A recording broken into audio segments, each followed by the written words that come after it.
ሰላም ወሰናይ ኣሕዋት እግዚኣብሔር ኣምላኽ ነዛ ዕለት እዚኣ ዕለተ ጥምቀት ጎይታና መድሓኒናን ኢየሱስ ክርስቶስ ንዝክረላ ዘለና ከምኡውን ናይ ነፍሲ ወከፍና ዳግም ዝተወለድናሉ ብስም ጎይታ ውሉድ ኣምላኽ ዝተባሃልናሉ ዕለት ንዝክረሉ ቅዱስ ዕለት እዩ እሞ እግዚኣብሔር ኣምላኽ ነዛ ዕለት እዚኣ ዕለተ መድሓንና ዕለተ ሓጎስና ዕለተ ደስታና ይግበረልና ብብርሃን ጥምቀቱ ከዓ ንኩልና ይብፅሓና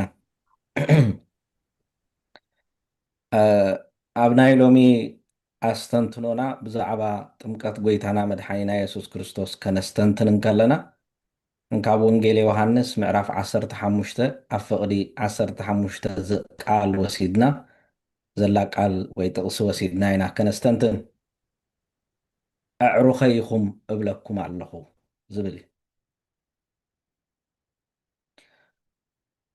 እወ ብጥምቀት ካብ ኣዕሩኽ ንላዕሊ ውሉድ ኣምላኽ ኢና ኮይና ደቂ ኣምላኽ ኮይና እቲ ኣብ ዮርዳኖስ ብቃሉ እንሆ እቲ ዘፍቅሮ ወደይ እዚ እሞ ንዓዑ ስምዕዎ ዝበለ ኣቦ ኣብ ዕለተ ጥምቀትና ድማ ነዚ ሓቂ ዝገሊጹልና ቃል ኣምላኽ ዝነግረና ነገር እንተደኣ ሃልዩ ኮይኑ ብዛዕባ እግዚኣብሔር ኣምላኽ ጥራሕ ዘይኮነ ልዕሊ ኩሉ ድማ ብዛዕባ ገዛ ርእስና እውን ይነግረና እዩ ንሕና ክሳብ ክንደይ ቀረባ ኣምላኽ ምዃንና ኣብ ልቡ ዘለና ኣብ ልቡ ዝሓዘና ምስጢሩ ዘይሓባኣልና ምስጢሩ ገሊጹ ዝነገረና ናይ መዓሙቕ ልቡ ሓቂ ኣብ መዓሙቕ ልቡ ዘሎ ፍልጠት ከይሓብአ ዝገለጸልና ኣምላኽ እዩ ቃል ኣምላኽ ክዛረብ እንከሎ እንታይ ይብል ኣምላኽሲ ነቶም ዘፍቅሮም ነቶም ቅዱሳቱ ዘይገለጸሎምሲ ወላ ሓንቲ ነገር የለን ይብለና ስለዚ እዚ ዘመነ ልደት ብካልእ ስሙ ኤጲፋኒ ወይ ከዓ ኤጲፋንያ ተባሂሉ ይፍለጥ እንታይ ማለት እዩ ግልፀት ማለት እዩ ብርሃን ግልፀት ክስተት ዝብል ትርጉም ኣለዎ እንታይ እዩ ተገሊጹልና እንታይ እዩ ተዋሂቡና እንታይ እዩ ተነጊሩና እግዚኣብሔር ካብ መጀመርያ ጀሚሩ ንደቂ ሰባት ምሳና ርክብ ክህልዎ ክዘራርብ ዝደልዮ ክነግረና ዝደለዮ ምስጢር ሓቂ ነይርዎ እዩ እዚ እዩ ተገሊጹ መልእኽቲ ናብ ሰብ ዕብራውያን ኣብቲ መጀመርያ ምዕራፉ ኣብ ቀዳማይ ፍቕዲ እንታይ ኢሉ ይጅምር ቀደም እግዚኣብሔር ንኣቦታትና ብነቢያት ገይሩ ተዛረቦም ኣብዚ ዳሕረዋይ ዘመን ግን በቲ ወራሱ ኩሉ ዝገበሮ ወዱ ኢየሱስ ክርስቶስ ገይሩ ተዛረበና ይብለና ኣሕዋተይ እዚ ክብሪ እዚ እዚ ሓቂ እዚ ኣባና ተገሊጹ ተነጊሩና ተዘሪቡና ጥራሕ ዘይኮነስ ኣባና ስጋ ለቢሱ ዝተገልጸ ሓቂ ምዃኑ ንኣምን ዲና ዝብል ሕቶ እዩ ሎሚ ነዚ እምበኣር ኢየሱስ ክርስቶስ ንደቂ መዛሙርቱ ወይ ከዓ ንሃዋርያት ክነግሮም እንከሎ ዝበሎም ቃል እዩ ሎሚ እናሓስቦ ዘለና ኣብ ወንጌል ዮሃንስ ምዕራፍ 15 ፍቕዲ 15 ንረኽቦ ዘለና እንታይ ይብል ጊልያ ጎይትኡ ዝገብሮ ኣይፈልጥን እሞ ደጊም ባሮት ኣይብለኩምን እየ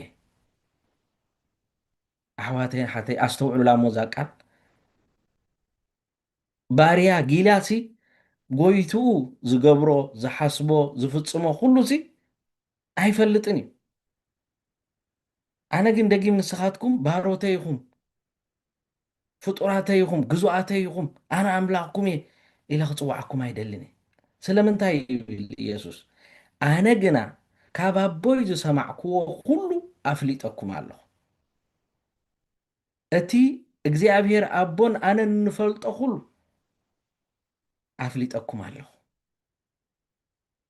ክሳብ ክንደይ ከቢድ ሕድሪ ከቢድ ሓላፍነት ከቢድ መንነት ከም ዝሃበና እዩ ዝነግር ነዚ ምስ በሎም እዩ ኣዕሩኸይ እብለኩም ኣለኹ እዚ መሰረታዊ ነጥቢ ናይ እምነት ክርስትናና እዩ ምስ ኣምላኽ ዘሎና ርክብ ምስ ኣምላኽ ዘሎና ውህደት ኣብ ከመይ ዝመሰለ ሓቂ እዩ ዝተመርኮሰ። ክርስትና ካብ ካልኦት ሃይማኖታት ዝፍለየሉ ሓቂ እንተሎ ወዲ ሰብ ምስ እግዚኣብሔር ዝተዛመደሉ ዝምድና ብናይ ሓቂ ከም ዝተገልፀ ክንርዳእ እንከለና ኢና። ካልኦት ኩምነታት እንተሪኢኹሞ ኣምላኽ ገዛኢ ጎይታ ንጉስ ንሕና ፍጡራት ግና ሓመድን ሓመኩሽትን ዝኾንና ምድሪ ምስኡ ክንወዳደር ምስኡ ክንቀርብ ናብኡ ክንቀርብ ዘይንኽእል ብፍርሕን ብራዕድን ክንቀርቦ ዘለና ገይሩ እዩ ዘቕርቦ። ክርስትና ግን ከምኡ ኮይኑ ይኮነን ተገሊጹልና። ወላድን ውሉድን ዓርከ መሓዛ ኮይኑ ዝተገልፀ ኣምላኽ እዩ ዘለና። ኣምላኽ ካሓባና ካሓብኦ ዝደሊ ነገር ዘይብሉ ኮይኑ ተገሊጹልና። ኣቦን ውሉድን ዘለዎም ደረጃታት እኳ ብኡ ክግለጽ ኣይደለየ። ብምንታይ ክግለጽ ደልዩ? ኣዕሩኽ ኣዕሩኸይ ንምንታይ ዓርከ መሓዛሲ መዛኑ እዮም ማዕረ እዮም። እዚ ዓይነት ቅርበት እዚ እዚ ዓይነት እዚ ዝምድና እዚ እዚ ዓይነት እዚ ውህደት እዚ ኣባይን ኣብ ኣምላኽን ኣሎ ዶ?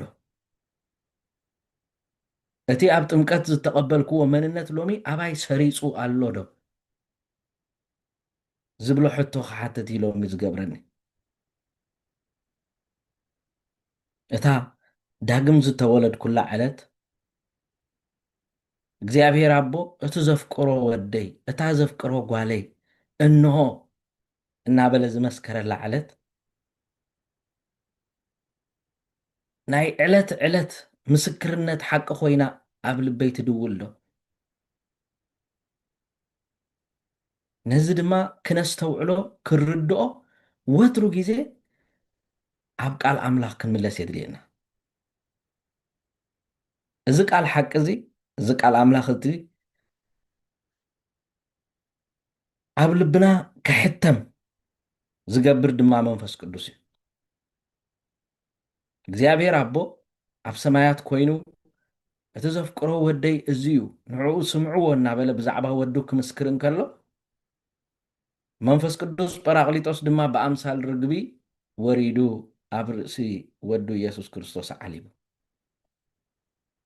ንሕና እውን ክንጥመቕ እንከለና ብቤተ ክርስቲያን ኣብቲ ንምስጢረ ጥምቀት ዝተዳለወ ቅዱስ ማይ ምስ ክርስቶስ ሜትና ምስ ክርስቶስ ድማ ምስ ተንሳእና ዳግም ንፍጠር ዳግም ንውለድ። ቤተ ክርስቲያን ግን በዚ ትገድፈና ነ በቲ ማሕተም ኩሉ ቅድስና ዝኾነ መንፈስ ቅዱስ ተሓትመና ብቅብኣተ ሜሮን ትቐብኣና እሞ እዚ መንፈስ እዚ ኣባና ከም ዝሓድር ትገብረና። ጥምቀትን ሜሮንን ዘይፈላለየሉ ኩነት እንተሎ ኣብዚ ሓቂ እዚ ስለ ዝምስረት እዩ። ምስራቃውያን ኣብያተ ክርስቲያናት ንጥምቀትን ሜሮንን ኣይፈላልይዎም እዮም። ስለምንታይ? በዚ ወንጌላዊ ምስክርነት ናይ ኢየሱስ ክርስቶስ ተተሓሒዙ ዝኸይድ ስለ ዝኾነ እቲ ዝተወልደ ብማሕተም መንፈስ ቅዱስ ተሓቲሙ ናይ እግዚኣብሔር ብቑዕ ኣዳራሽ ማሕደር መንፈስ ቅዱስ ክኸውን ስለ ዘለዎ ሽዑ ንሽዑ ድሕሪ ጥምቀት ነዚ ምስጢር እዚ ክትህቦ ትርከብ። ጎይታና መድሓኒና ኢየሱስ ክርስቶስ ነቲ ሰብ ምስ ኣምላኽ ዘለዎ ርክብ ኣፀቢቑ ስለ ዘሐደሶ ስጋዊ ጥራሕ ዘይኮነ መንፈሳዊ ተሓድሶ ስለ ዝኾነ ምድራዊ ዘይኮነ ሰማያዊ ሂወት ዝሓትት ስለ ዝኾነ ክብሪ ፍጡራት ዘይኮነስ መለኮታዊ ክብሪ ዝሓትት መንነት ስለ ዘለዎ ኣምላኽ ምሰብ ዝወሃሃደሉ ምስጢር ይኸውን። ልክዕ ከምቲ ኣብ ምስጢረ ስጋዌ እቲ ካብ ዘለኣለም ምስ ኣቦ ዝነበረ ኣብ ኣቦ ዝነበረ ኣምላኽ ዝብሎ ቃል ኣብ ድንግል ማርያም ሓዲሩ ስጋ ዝለበሰ ኣበው ቤተ ክርስቲያን ክገልፅዎ እንከለዉ ኣምላኽ ሰብ ዝኾነ ንዓና ንሰባት እንታይ ክገብረና ስለ ዝደለየ ይብል ኣምላኽ ክገብረና። ስለዚ እዩ ስነ መለኮት ወይ ከዓ ትንታነ መለኮታዊ ትምህርቲ ምስራቃውያን ኣብያተ ክርስቲያናት ብጣዕሚ ኣትኩሮት ዝህበሉ ነጥብ እንተሎ ደይፊኬሽን ዝበሃል ትምህርቲ ኣሎ። እንታይ እዩ እዚ ትምህርቲ እዚ? ሰብ ናብ ኣምላኽነት ዝልወጠሉ ኣምላኽ ሰብ ዝኾነ ሰብ ኣምላኽ ምእንትን ክኸውን እዩ። ነዚ ሓቂ እዚ ኣቐዲሙ እግዚኣብሔር ኣብ ቃሉ ገሊፅዎ ነይሩ። ኣነ ግና እብለኩም ኣለኹ ንስኻትኩም ሲ ኣማልኽቲ ኢኹም ደቂ እትልዑል ድማ ክትበሃሉ ኢኹም እናበለ ኣብ ኦሪት ንህዝቡ ነጊርዎ። ስለዚ ጎይታ ካብቲ ካብ ገዛእ ርእሱ ንላዕሊ ንዓና ንደቂ ሰባት ከረዳእና ዝደሊ ነገር እንተለዎ መንነትና እዩ። መን ኢና ንሕና ኣብ ቅድሚ እግዚኣብሔር? ኣምላኽ በየናይ ዓይኒ ይጥምተና?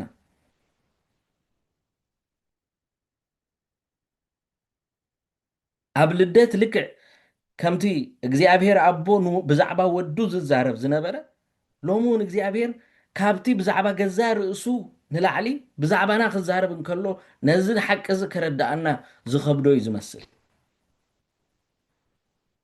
ስለዚ በዚ ቃላት እዚ ኢየሱስ ክርስቶስ ናርድእቱ ኣዕሩኸይ እብለኩም ኣለኹ ንስኻትኩም ሲ ቀረባይ፣ ፈተውተይ፣ ኣዝማደይ፣ ስጋይ፣ መንነተይ እናበለ ከረዳእና ዝደለየ እዚ ኣብ መንጎ ክልተ ኣዕርክነት ዘሎ ዝምድና ክረአ እንከሎ ቅዱስ ኣጎስጢኖስ ብዛዕባ እቲ ራብዓይ ወንጌል ብዛዕባ ቅዱስ ዮሃንስ ወንጌላዊ ክገልፅ እንከሎ እንታይ ይብል? ብዛዕባ ፀጋ ዘሎና ርድኢት ኣትሪሩ ክዛረብ እንከሎ እዚ ሓቂ እዚ ጥራይ እዩ ብወዱ ኢየሱስ ክርስቶስ ኣቢሉ ኣዕሩኽ ኣምላኽ ክገብረና ዝኽእል ፀጋ ናባና ዝመፅእ ሲ እቲ ዝዓበየ ፀጋ ዝተዋህበና ብኢየሱስ ክርስቶስ ናባና ዝሓደረ መንነት ወይ ከዓ ፀጋ እንተሎ ዕርክነት ይብለና። ምስ ኣምላኽ ዕርክነት፣ ቅርበት፣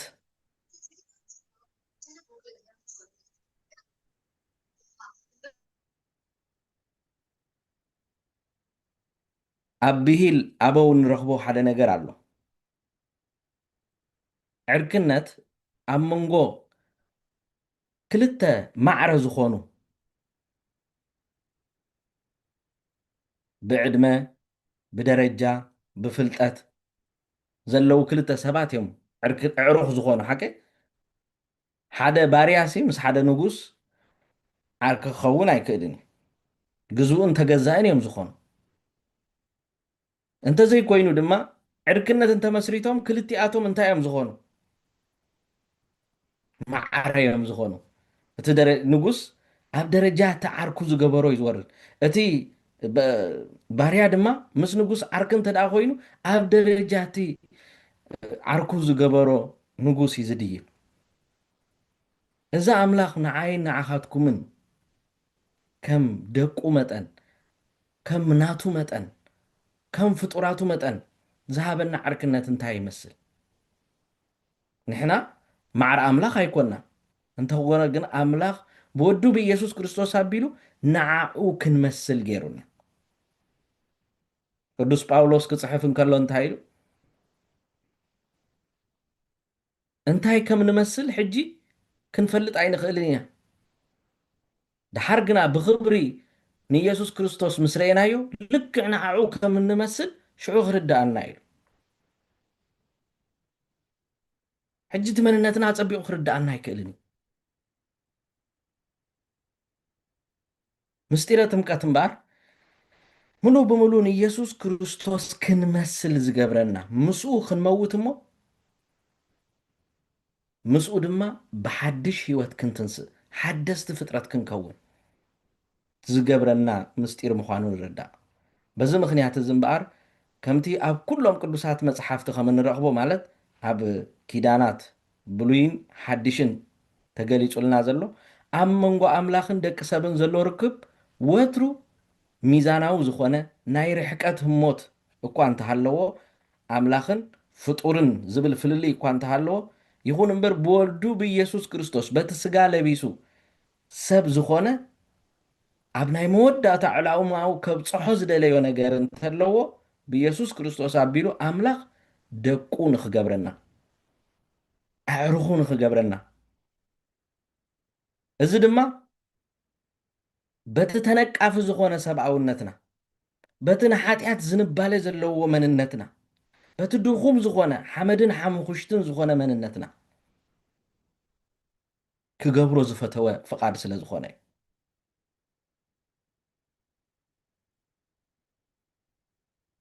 ነዚ ብኣበሳ ብሓጢኣት ዝተበላሸወ ኩነትና የሐድሶ ንዑ ብምልዋጥ ድማ ሓድሽቲ ፍጥረት ይገብረና እሞ ንዓኡ ከም እንመስል ንዓኡ እንበቅዕ ማሕደር ይገብረና።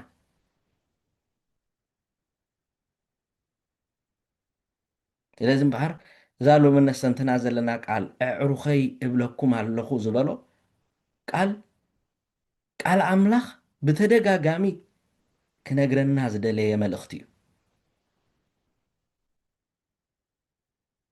ንምንታይ እዩ ኣምላኽ ነዚ ቃል እዚ ኣተኲሩ ክገልጸልና ከረድኣና ክምህረና ዝደለየ? ውሉዱ ደቁ ኣዕርኹ እዚ ፍሉይ ዝምድና እዚ ከም ዘለና ከረድኣና ዝደለየ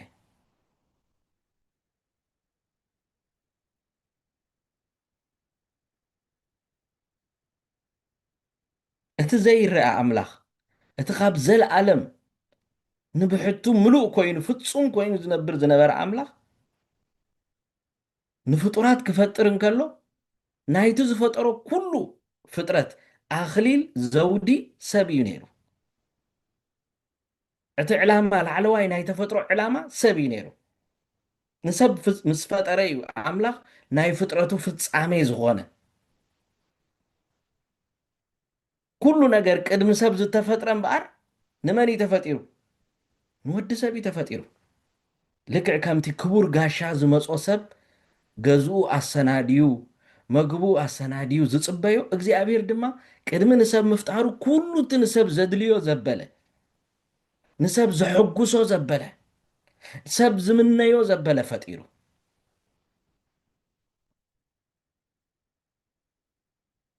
ንሰብ ኣብ መወዳእታ ፈጢሩ ድማ ኣብቲ ዝኸበረ ኣብቲ ዝተመርፀ ቦታ ኣብ ገነት ኤዶም ከም ዘንበሮ ኦሪት ዘፍጥረት ይነግረና። ከምብሮ እንከሎ ግን ከም ተራ ማንም ክቕበሎ እንከሎ ወይ ከዓ ኣብ ገነት ከእትዎ እንከሎ ሲ እግዚኣብሔር ኣምላኽ ከም ተራ ማንም ፍጡር ገይሩ ይኮነን ተቐቢሉ መልክዑ ኣርኣየኡ ኣምሳሉ ንዕኡ ሪፕሬዘንት ዝገብር ንዕኡ ዝውክል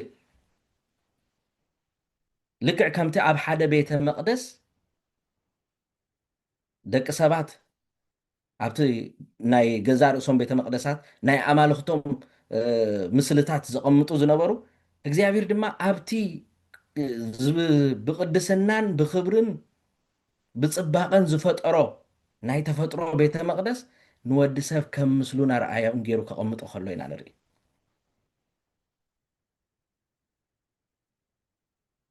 ኣብ ዙርያኡ ዘሎ ኩሉ ነገሩ ድማ ንግዛኣቱ ኣብ ክንድኡ ኮይኑ ከም መሓድሮ ክገዝኦ ኣብኡ ክስልጥን ድማ ፍሉይ ባህሪ ይህቦ። ወዲ ሰብ ግን ከም ፍቓድን ድላይን ኣምላኽ ክነብር ስለ ዘይከኣለ ፍቓዱ ድላዩ ብሰይጣን ተሓቢሉ ኣብ ሓጢኣት ምስ ወደቐ እግዚኣብሔር በዚ ኣይቀበፆን ንወዲ ሰብ ኣብ ጸልማት ክገድፎ ኣይደለየን። ኣምላኽ ምእንቲ ክረኽቦ እንደገና ብዘለዓለማዊ ፍቕሩ ዝኾነ ኩነቱ ነቲ ምስኡ ክምስርቶ ዝደለየ ፍቕሪ ወይ ከዓ ዝምድና ብዘይምቁራፅ እንደገና ተመሊሱ ንሰብ ክደልዮ ንርኢ። ኣምላኽ ኣይኮነን ንሰብ ደልይዎ፣ ሰብ ኣይኮነን ንኣምላኽ ደልይዎ፣ ኣምላኽ እዩ ንሰብ ክደልዮ ጀሚሩ። ስለዚ ክርስትና ካብ ካልእ ሃይማኖታት ምድራዊ ሃይማኖታት ፍልይ ዘብሎ ክርስትና ሰብ ንኣምላኽ ዝደልየሉ ኩነት ዘይኮነ ኣምላኽ ንሰብ ዝደልየሉ ኣምላኽ ንሰብ ዝረኽበሉ ኣምላኽ ናብ ሰብ መፂኡ መንነቱን ክብሩን ብምግላፅ ናብኡ ዝስሕበሉ ናብኡ ዘቕርበሉ ኩነት ምዃኑ ንርኢ። ስለዚ ነዚ ክገብር እግዚኣብሔር ምስ ደቂ ሰባት ኪዳን ከኣቱ ጀሚሩ ምስ ኖህ ምስ ኣብርሃም ምስ እቶም ኣበው ናይ ብሉይ ኪዳን እንብሎም ያዕቆብ፣ ይስሐቅ፣ ዳዊት ምስ እዚኣቶም ኩሎም ኪዳን እናኣተወ በብግዚኡ መምስ ኩነታቱ መምስ ወደቁ ከይተሓለለ እግዚኣብሔር ክሳዕ መወዳእታ ፍጻሜ ኩሉ ዝኾነ ኪዳናት ምስ ደቂ ሰባት ብወዱ ብኢየሱስ ክርስቶስ ክፍፅም መረፀ። ኣብዚ ኩነት እዚ ሓደ ዝተጠቕመሉ ነገር እንተሎ እንታይ እዩ? እግዚኣብሔር ምስ ደቂ ሰባት ይዘራረብ ነበረ።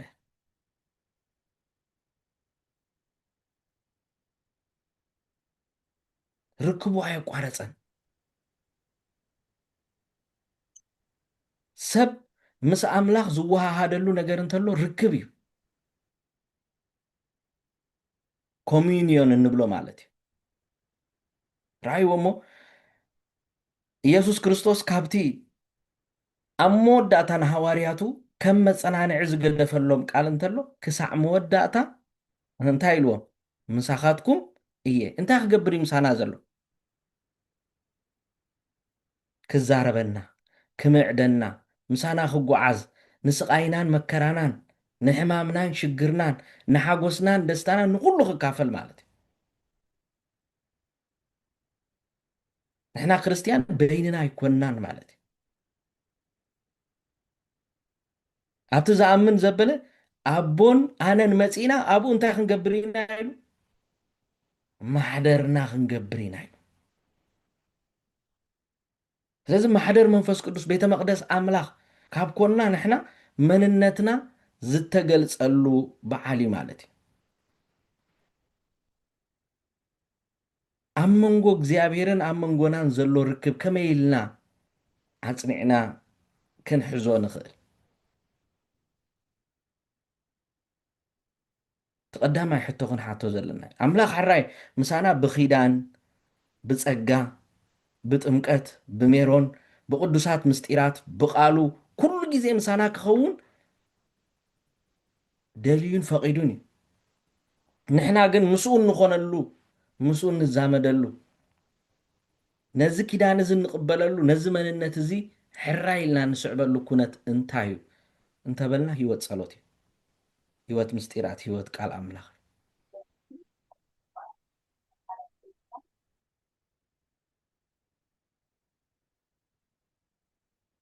ምስ ኣምላኽ ነቲ ንሱ ብዕርክነት ብውሉድነት ክምስርቶ ዝደለየ ዝምድና ከመይ ኢልና ዓቂብናዮ ንኸይድ? ነዚ ነገር እዚ ክንሓስቦ የድልየና። ዕለት ዕለት ገጽ ኣምላኽ ምድላይ ቀዳማይ ነገር እዚኣ። ምድላይ ክንብል እንከለና ጠፊኡ ኣሎ ማለት ዘይኮነስ ነቲ ምሳና ዘሎ ነቲ ኣብ ውሽጥና ዘሎ ነቲ ብመንፈስ ቅዱስ ኣባና ዝተሓትመ መንነት ኣምላኽ ሓሰስ ምባሉ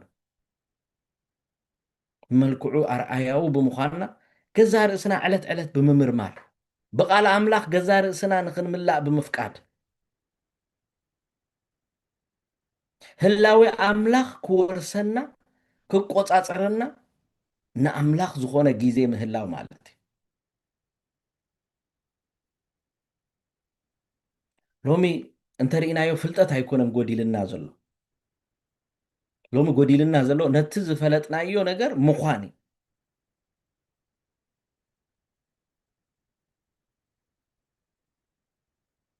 ከምቲ ጎይታና የሱስ ክርስቶስ ቃል ኮይኑ መፂኡ ስጋ ዝለበሰ ነቲ ቃል ኣባና ዘሕደሮ ነቲ ቃል ኣብ ልብና ዝሓተሞ ንምንታይ ኣብ ብሉይ ኪዳንሲ ካብቲ ሓደ ደስ ዝብለኒ ነገር ዘሎ ማለት እዩ ኣብቲ ዳሕረዋይ ዘመንሲ ኣብቲ ዳሕረዋይ ኪዳን ነቲ ቃለይሲ ኣብ ፅላት እምኒ ዘይኮነስ ኣብ ልቦም ክሓትሞ እየ ኣብ ልቦም ክፅሕፎ እየ ዝበለ ኣምላኽ ኣብ ልባትና ዝፀሓፎ ቃል ሎሚ ስጋ ኣልቢስናዮ ዘለና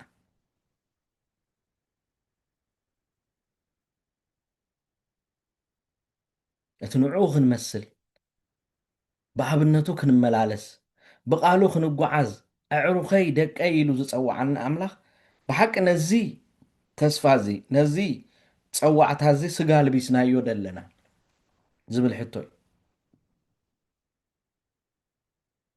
እዚ ስጋ ክለብስ ኣሕዋተይ ምስ መን ዝዘራረብ ኣለኹ?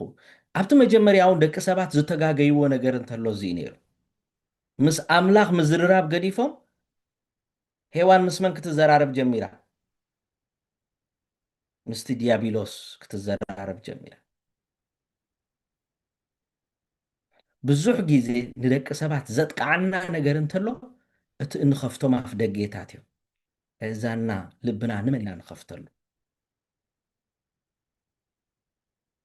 ካብቲ ናይ ጥንቲ ዘመን ንላዕሊ ሎሚ ዲያብሎስ ንዓና ድምፁን ቃሉን ሓሳቡን ከስምዓልና ዝኽእል ዝተፈላለዩ መንገድታት ሎሚ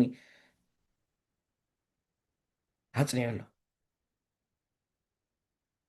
ከምቲ ሄዋን ንዲያብሎስ ሰሚዓ ሞት ዘምፃኣትልና ማርያም ግን ኣስተውዕሉ ንኣምላኽ ሰሚዓ እቲ ዝሰምዓቶ ቃል ኣሜን ብምባል ሂወት ረኺባትልና። ምስማዕ ንመን እየ ዝሰምዕ ዘለኹ? ድምፂ መን እዩ ዝምስክረለይ ዘሎ? ምስ መን እየ ዝዘራረብ ዘለኹ?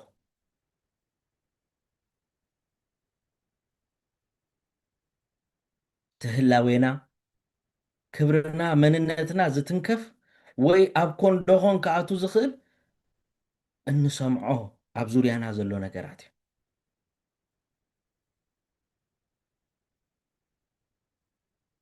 ሳሙኤል ሳሙኤል እናበለ ኣብ ቤተ መቅደስ ዝፅውዕ ዝነበረ ድምፂ ሳሙኤል ግን ኣየስተውዓሎን። ኤሊ ዝፀውዖ መሲልዎ ናብ ኤሊ ጎዩ ክኸይድ ነይሩ። እዚ ዓይነት ምስትውዓል ሎሚ ይጎድለና ከይህሉ እቲ ዝሰማዕናዮ ቃል ኣብ ውሽጥና ዝምስክረልና ዘሎ ናይ እግዚኣብሔር ድምፂ ባዕለይ ዝሓስቦ ዘለኹ ገሊኦም ክብልዎ ዝሰማዕ ኮይ እናበልና ናብ ሰባት እንለጋግቦ ከይከውን ወይ እውን ናይ እግዚኣብሔር ድምፂ መሲሉና ሰናይ ምኽሪ ናይ መንፈስ ቅዱስ ድምፂ መሲሉና ብናይ ገዛ ርእስና ከምቲ ሰባት እዝኖም ኣስሒዎም ክሰምዕዎ ዝደለዩ ነገር እዮም ዝሰምዑ ዝብለና ቃል ኣምላኽ ከምኡ ክንሰምዖ ዝደለና ነገር ንክንሰምዕ እዛና ከፊትና ከይንህሉ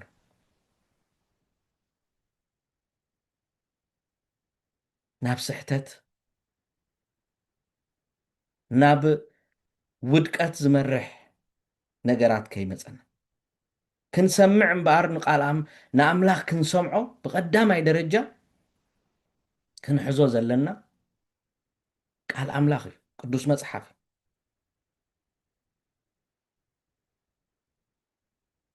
ንቅዱስ መፅሓፍ ዕለት ዕለት ክንምገቦ ዘለና ምግቢ ገይሩ ይሂብና። ወዲ ሰብ ብእንጀራ ጥራይ ዘይኮነስ ኢልና በቲ ካብ ኣፍ ኣምላኽ ዝወፅእ ቃል እዩ ዝነብር።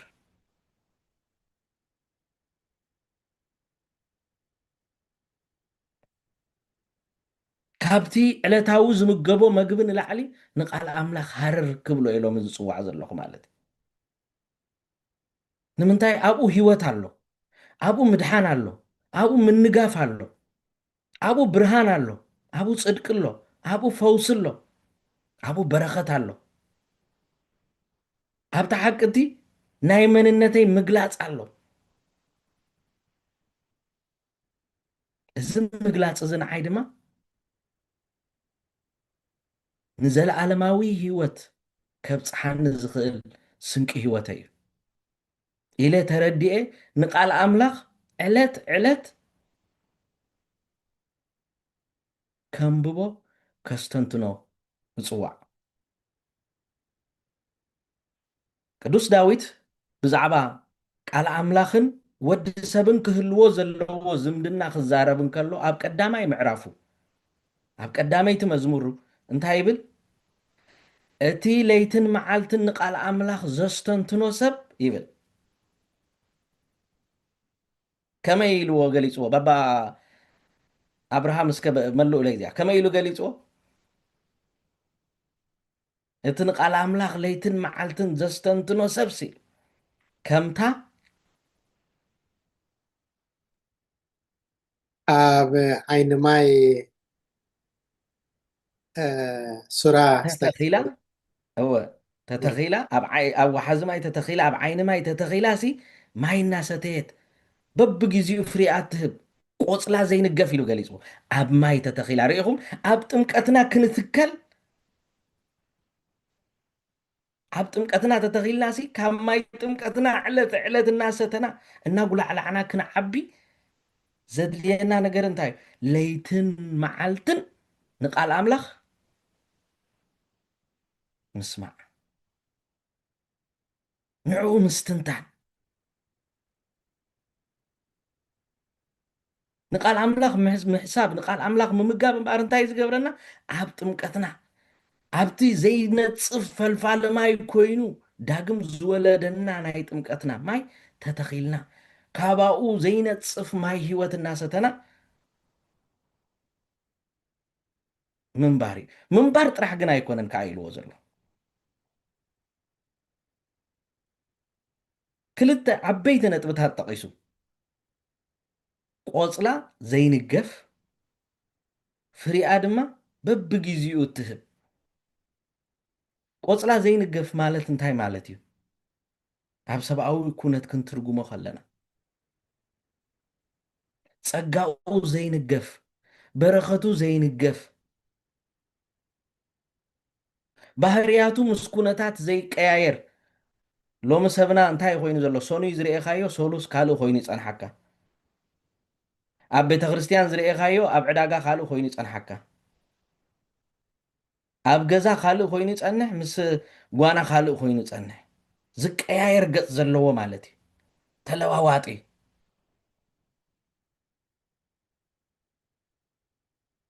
እቲ ኣብ ቃል እግዚኣብሔር ዝተሰረተ ግን እቲ ሓቂ ዝሓዘ ንቃል ኣምላኽ ለይትን መዓልትን ዘስተንትን ሂወት ዘለዎ ግን ንሱ ቆፅሉ ኣይንገፍን እዩ ወትሩ በቲ ዝተወልደሉ በቲ ዝተፀዋዓሉ መንነት ዝመላለስ ኮይኑ እዩ እታ ካልአይቲ ነጥቢ ፍሪኡ በብግዚኡ ዝህብ ኢየሱስ ክርስቶስ እውን ንሃዋርያት ክፅውዖም እንከሎ እንታይ እዩ ኣነ እየ ዝሓረኹኹም እምበር ንስኻትኩም ኣይኮንኩምን ዝሓረኹምን ዝሓረኹኹም ድማ እንታይ ክትገብሩ ኢልዎ ፍረ ምእንቲ ክትፈርዩ ፍሬኹም ድማ ነባሪ ምእንቲ ክኸውን ማንም ፍረ ይኮነን ነባሪ ፍረ እዚ ኩሉ ግን ኣብ ምንታይ እዩ ዘሎ ንቃል ኣምላኽ ኣብ ምስትንታን ንቃል ኣምላኽ ኣብ ምስማዕ ኣምላኽ ግን ክንሰምዖ ጥራሕ እውን ኣይኮነን ዝደልየና ክንዛረቦ እውን ይደልየና ክንምልሰሉ እውን ይደልየና ንምንታይ ኣምላኽና ናይ ተዋስኦ ኣምላኽ ስለ ዝኾነ ዝዛረብ ኣምላኽ ጥራሕ ኣይኮነን ዝሰምዕ ኣምላኽ እውን እዩ እንታይ ኢና ግን ነግሮ ንእግዚኣብሔር ነግሮስ ነቲ ንሱ ዝፈልጦ ነገራት ንምንታይ ብዛዕባ ሂወትና እንተነገርናዮ ይፈልጦ እዩ ብዛዕባ መንነትና እንተነገርናዮ ይፈልጦ እዩ እንታይ ኢና ካብ እግዚኣብሔር ካባና ዝፅበዮ ክሰምዖ ዝደሊ ነገር እንታይ እዩ ንእግዚኣብሔር ዘሐጉሶ ቃል ክንሰምዕ እንተደሊና ንማርያም ኢና ንሰምዓ ንቅድስቲ ድንግል ማርያም ኣዴና እንታይ ኢላቶ ከም ፍቓድካ ይኹነለይ ፍቓደይ ዘይኮነስ ፍቓድካ ይኹን ካብ ማርያም ዝተወልደ ካብ ማርያም ዝተማህረ ኢየሱስ ክርስቶስ ንባዕሉ ኣብ ጌተ ሰማኒ ክፅልን ከሎ እንታይ ኢሉ እዚ ፅዋዕ እዚ ካባይ እንተተኣልየለይ ስጎይታይ ክንደይ ነይሩ ግን ይብል ፍቓድካ ደኣ እምበር ፍቓደይሲ ኣይኹን ርኢኹም እታ ኣብ ማርዓ ቃና ዘገሊላ ዝነበረት ኣደ ስምዕዋ እሞ እንታይ ትብል ንሱ ዝበለኩም ግበሩ እግዚኣብሔር ካባና ዝፅበዮ ነገር እንተሎ እዚ ቅሩብነት እዚ ድላይ እዚ ፍቓድ እዚ ክንነግሮ እዚ ሕራይ እዚ እሽታ ከነስምዖ እዩ ዝደልየና ኣሕዋተይ ሎሚ እምበኣር እቲ ብዕለተ ጥምቀትና ንሰይጣን እኽሕድ ንኣምላኽ ድማ ኣኣምን እናበልና ዝተቐበልናዮ ጎይታ ሎሚ ኣብዚ ሕራይ ኣብዚ እሽታ ኣለና ዶ ኢልና ገዛ ርእስና ክንሓትት ሎሚ እንዶ እዛ ፍቓድካ ይኹን ኢለ ዝተቐበልኳ ናይ ጥምቀት ናይ ሜሮን ምስጢር እዛ ሕራይ እዛ እሺት እዚ ኣላ ደሎሞ ቃሉ ንኽሰምዕ ብፍቓዱ ንኽመላለስ ፍቓድካ ይኹን ጎይታይ ኣብ ዝኾነ ብሩባሩባ ድኖሞት እኳ እንተሓለፍኩ ብፀበባን መከራን እንተሓለፍኩ ነገራት ኩሎም ዝፀልመቱ እንተመሰሉ እኳ ፍቓድካ ይኹን እብል ደለኹ ሓደ ሓደ ግዜ ካብቲ ከቢድ ግዜ እቲ ጥዑም ግዜ እውን ፈታኒ ዝኾነሉ ኩነት ኣሎ ብሓጎስ ብራህዋ እውን ንኣምላኽ ፍቓድካ ይኹን ደብሎ ኣለኹ ብግዜ ምቾት ብግዜ ዝረኸብኩሉ ብግዜ ዝጠዓመኒ ብግዜ ዝተሓጎስኩሉ ጎይታ ፍቓድካ ይኹን ፍቓደይ ከይከውን እናበልኩ ፍቓድ ኣምላኽ ዶ ደሊ ኣለኹ ወይስ ብዛዕባ ፍቓድ ኣምላኽ ክሓስብ ዝጅምር ኣብ ግዜ ሓዘነይ ኣብ ግዜ መከራይ ኣብ ግዜ ሕማመይ ኣብ ግዜ ሽግረይ ኣብ ግዜ ፀበባይ ጥራሕ እዩ ሓንሳ እዚ ዓይነት ፈተና እዚ ይመፀና ኣሕዋተይ ንፍቓድ ኣምላኽ ኣብ ግዜ ሕማቕ ጥራሕ ንደልዮ ስለዘይጠዓመና ኣብቲ ዝጠዓመና ግዜ ግን ፍቓዱ ድዩ ኢልና ሓንሳ ኣይነስተውዕልን ንኸውን በቲ ዝመፀ ከም ግዜኡ ከም ኩነታቱ ንኸደሉ ግዜ ኣሎ ስለዚ ካብዚ ኩሉ ፈተና ሓራ ክንወፅእ ኣብ ቃሉ ክንነብር ኣብ መወዳእታ ኣሕዋተይ ኣብታ መበገሲ ሓሳብና ዝኾነት ቃል ክምለስ እየ ኣነ ግና ካብ ኣቦይ ዝሰማዕኮ ኩሉ ኣፍሊጠኩም ኣለኹ ነቲ ካብ ኣቦ ዝሰማዕናዮ ብወዱ ብኢየሱስ ክርስቶስ ዝተገልፀልና ሓቂ ናይ ሰማይ ምስጢር ናይ እግዚኣብሔር ምስጢር ዘይውዳእ ዘይነፅፍ ምስጢር ኩሉ ግዜ ሓድሽ ደጋጊምካዮ ዘይፅገብ ምስጢር ሎሚ ፅምኣትና ሃረርታና ንዑ ከመይ ኢሉ ኣሎ እምበኣር ኣብ ጥምቀትና ከምታ ኣብ ወሓዝማይ ዝተተኽለት ኦም ኮይንና ተተኺልና ወትሩ ግዜ ቆፅልና ከይነገፍና በቢግዜኡ ፍረ እናሃብና ክንርከብ ናብ ቃሉ ክንምለስ ቃሉ ከነስተንትን ንቃሉ ፅን ክንብል ሎሚ እዚ ክብረ በዓል ጎይታና መድሓኒና ኢየሱስ ክርስቶስ ዕለተ ጥምቀት ይዕድመና ኣሎ እግዚኣብሔር ኣምላኽ ነዚ ቃል እዚ ኣብ ልብና ኣሕዲሩ ስጋ ዝለብሰሉ ፀጋ ይሃበና ኣብ ክንዲ ሓደ 30 60 ሚእቲ ፍረ ከም እነፍሪ እውን ይግበረና እግዚኣብሔር ይባርኽኩም